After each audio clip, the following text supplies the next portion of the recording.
Placebo, les nouvelles inutiles qui te feront te sentir mieux. Alors que ce déconfinement soi-disant progressif ne réussit à contenter personne, l'équipe de Placebo, la revue de presse quotidienne des productions Mallaraza, se frotte les mains en admirant les conséquences ubuesques de cette première phase. Il y a ceux qui sont pour, et qui abusent de cette nouvelle liberté. Il y a ceux qui sont contre, et qui le communiquent haut et fort. Et puis il y a nous, qui nous délectons dans cette cacophonie, car oui, il vaut mieux en rire qu'en pleurer. Et en parlant des mesures qui n'arrivent pas à faire consensus, comment ne pas évoquer la plus emblématique d'entre elles, le retour sur les bancs de l'école. Alors oui, nous avons déjà évoqué les consignes absurdes reçues du ministère, les craintes des enseignants et des parents quant à les faire appliquer, ainsi que la peur de voir croître à nouveau la courbe des contaminés. Mais que voulez-vous ? Pour les plus studieux d'entre nous, la privation d'école constitue une sanction des plus injustes. Tel Jean-Édouard s'indignant d'une punition collective alors que lui avait fait avec délectation ses 8 exercices pour le lendemain, des élèves de Monterran, dans la Drôme, auraient réclamé à corps et à cris la réouverture de leur établissement scolaire le 12 mai. Faillot. Or, la mairie a décidé de ne pas rouvrir l'école communale avant le 2 juin, justifiant ce choix par la nécessité de s'organiser afin de respecter les mesures de protection. Et donc ce mardi, les sangliers, lièvres, chevreuils et faisans se sont réveillés avec de nouveaux colocataires. Et oui, c'est une rentrée particulière qui a eu lieu. Point d'école buissonnière, mais une école forestière. En effet, 7 écoliers se sont retrouvés à faire classe dans les bois, à l'initiative d'un mouvement de protestation porté par les parents d'élèves. Notre collectif de parents d'élèves demande aujourd'hui les clés de l'école. Si la mairie souhaite abandonner sa mission de service public, c'est à nous, parents, de trouver les moyens de compenser ces lacunes, pour honorer le combat de Jules Ferry. Aux grands mots, les grands remèdes.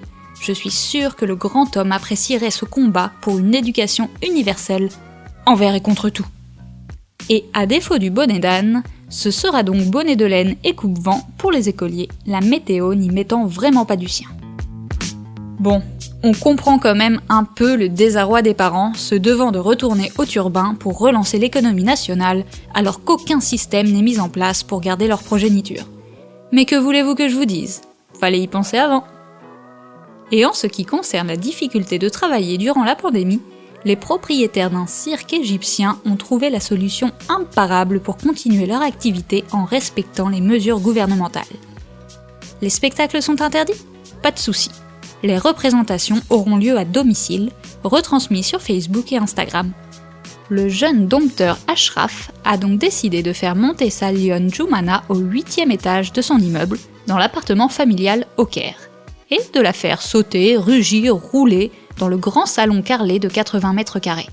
Tout cela au mépris de la crainte de la maîtresse de maison pour son mobilier. Il a néanmoins poussé les meubles afin de faire de la place à la piste, composée de 2 tabourets de cirque et 2 solides tables. Et comment le félin fait pour s'y rendre, au 8e, hein ? Eh bien en prenant l'ascenseur, bien sûr. Hussein Suleiman, le chef de la sécurité de l'immeuble, assure n'avoir reçu aucune plainte. La famille est charmante, les gens viennent prendre des photos quand ils voient passer la lionne. Bon, si tout le monde est d'accord, alors, hein. Et pour clôturer cet épisode sur une note musicale, direction le nord-ouest de l'Angleterre.